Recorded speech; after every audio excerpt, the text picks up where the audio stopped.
Well, here we are at the famous Computer Cafe with our guest, Jim Zuber. First of all, welcome to the cafe. Thank you very much, Michael. Tell us a little bit about yourself. I know you pretty well, but I know many of our listeners don't know who you are, even though they've probably seen some of your software, even if they haven't. Well, I guess the best place to start is I'm kind of a dyed-in-the-wool computer hobbyist. Got into this thing around 1975. Bought one of the first KIM-1 microcomputers from the old MOS technology that Commodore eventually bought. Started one of the first microcomputer clubs in the Los Angeles area called the 6502 Users Groups, and wrote articles and kind of got into the whole computer hobbyist scene about the time the Apple and Commodore were introduced. Pursued my corporate career, which wasn't in computers, it was for a large printer manufacturer.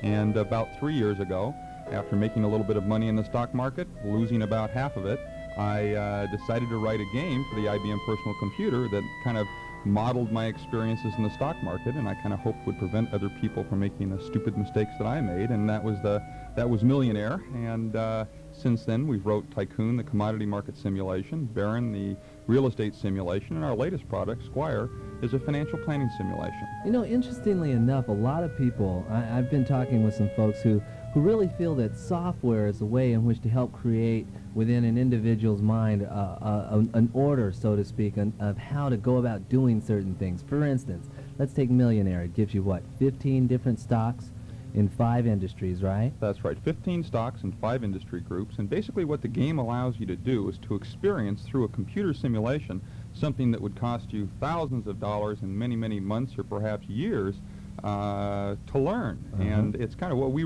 refer to it as learning the market fundamentals. You learn the essence of the marketplace so that you don't make stupid mistakes. And the computer, to be honest with you, is by far the best vehicle to convey those lessons. One of the neatest things about getting exposed to the Millionaire in any of your games, let's see, you have Millionaire, Tycoon, Baron, and your newest one, Squire, which gives you all of the different things that you can do. It's like a real-time financial game. But the interesting thing that I found is that I didn't have to know how to use a computer. I mean, I push this button and push a couple buttons, but it's really about engaging in the game.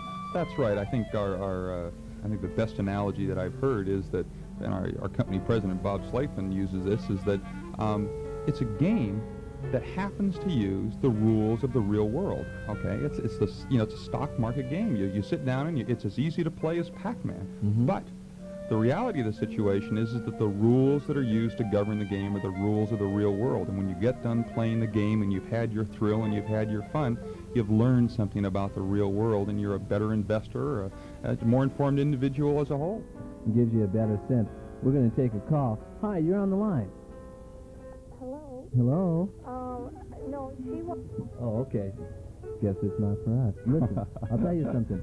The interesting thing that I found about with the Squire game is that when you take only a few stock companies and you take a few real estate options and you do all kinds of things together in that one. It's not like just with one area of expertise. Well, I think the hardest thing we found was Squire, obviously, with Millionaire focusing on just the stock market, and Tycoon and the commodity market, and Baron the real estate market. We were able to develop a game that looked at the specific mechanisms for each of those markets. The challenge in Squire was to take everything from the real estate market, commodities, bonds, collectibles, IRAs, money market accounts, and try to find some common thread through all of them that would convey a financial lesson. And the common thread that we found that ran through all of these various investment vehicles was the degree of risk associated with each individual investment. And so what the game shows you very, very clearly as you sit down to play it is that if you put your money in the commodity market 6 months before you're going to retire, that isn't so smart. If you put your money in bonds and interest rates drop, it's just all the interrelationships between the investments is what's unique about Squire, not just the fact that you can learn about the stock market, but you can learn about whether the stock market's a better investment than perhaps real estate. A basic scenario. I'm 35 years old, and I'm thinking of retiring at age 58, okay?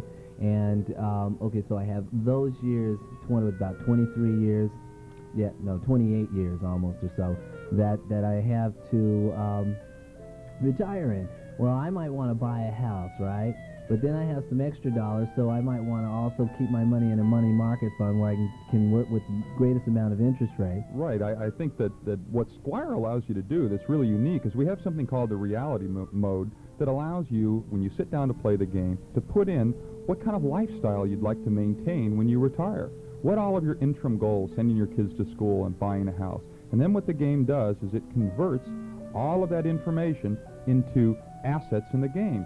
If you say you have $10,000 worth of stock today, when you start playing Squire, you actually have $10,000 worth of stock to work with. Wow. So then as you get moving on it, you build. As you move, basically what the game teaches you to do is, let's say you make improper investments and you don't have enough money to send your kids to college. It teaches you how to prepare for these unexpected interim type goals, and you can play the game many different times with different strategies. That's incredible. The folks in LA, 628 KIEV, San Fernando Valley, 989 KIEV, South Bay, 835 KIV. Give us a call. Talk with Jim. We'll be right back in a moment.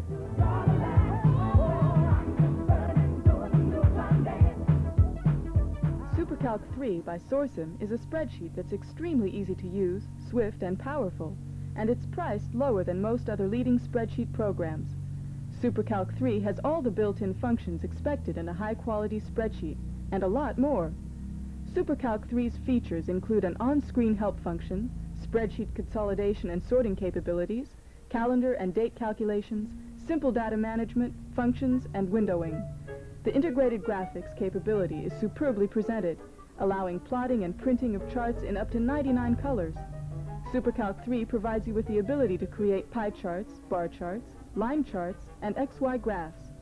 The graphics are integrated into the command structure, so once you learn SuperCalc 3, plotting and graphing the results of your calculations is as easy as pie.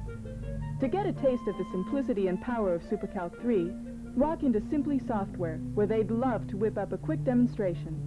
Simply Software is located at 3001 Sepulveda Boulevard in Manhattan Beach, or call 213-546-2467. That's 213-546-2467. Simply Software, a soft cell dealer.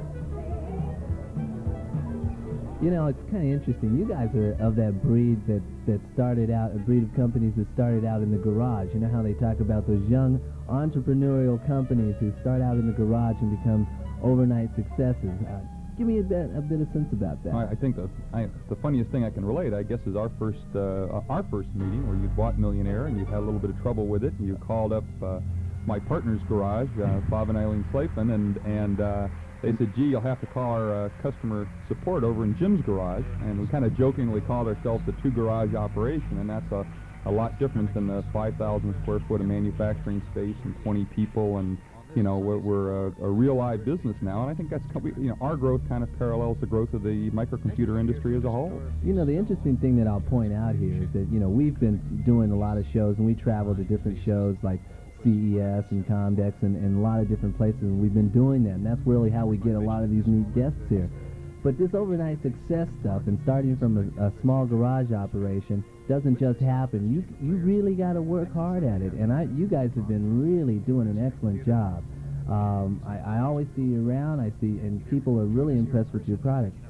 The interesting thing that I'm curious about is when you get feedback from people about your games. What kind of things come up? I think the two most, a couple of little comments that we get. One will be, gee, I bought your real estate game Baron, and I've been trying to explain to my wife what I've been doing for 10 years. She sat down and played Baron, and in 10 minutes now understands what I do from a living. And we get that from spouses, both male and female, for all sorts of stockbrokers and commodity brokers.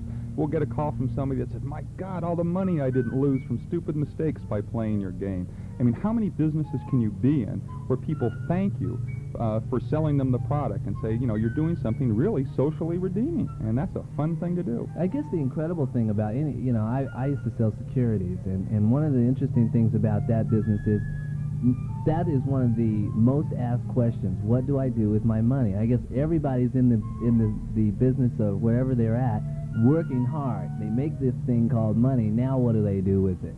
The neat thing about the games is that people then can begin to practice. If I was really going to do it, what would happen if over the next 20 years I actually put $2,000 in my IRA? Yeah. What would the effects of compound interest actually look like on that? Right. I think the thing I always say is that really it takes three things to invest money. Obviously, you need the time to properly research things. You need that little kernel of knowledge, that fundamental market knowledge, And you also need a proper sense of timing, when to buy and when to sell. And the things that our games can provide you are the fundamental market knowledge and a little bit of practice on the timing issue. It can't make you rich quick, but boy, I'll tell you, it can save you some awful big, awful expensive mistakes. How many of us have gone out there and actually wanted to do something and realized that it's the experience of having done it that makes you feel more comfortable in a new environment? We're going to take a call. Hi, you're on the line. Hi, I made my money in the stock market last November, but I spent it on a trip to the Orient. But basically the reason I called is I have an IBM PC, and well, I'm forced to sell it to pay for my trip, and I wanted to know how fast, the changing technology is. What do you think we might see 1-2 years from now? Well, as a software developer, we're always grappling with what the latest and greatest technology is going to be. And to be frank with you, the thing that we do is we try to write our games in languages and using tools that are independent of the hardware technology changes. Currently, our software runs on the IBM, the Apple II, the Macintosh, and the Commodore 64. And we're ready and prepared to put our products up on any machine that comes down the road. To be quite frank with you, sir, I think the IBM is a good machine, and I think if you're going to get rid of your IBM in hopes of buying something greater and spiffier down the road, you're making a mistake. No, actually, I was selling it because one of the reasons besides money factor is that I just found the IBM programs are so expensive.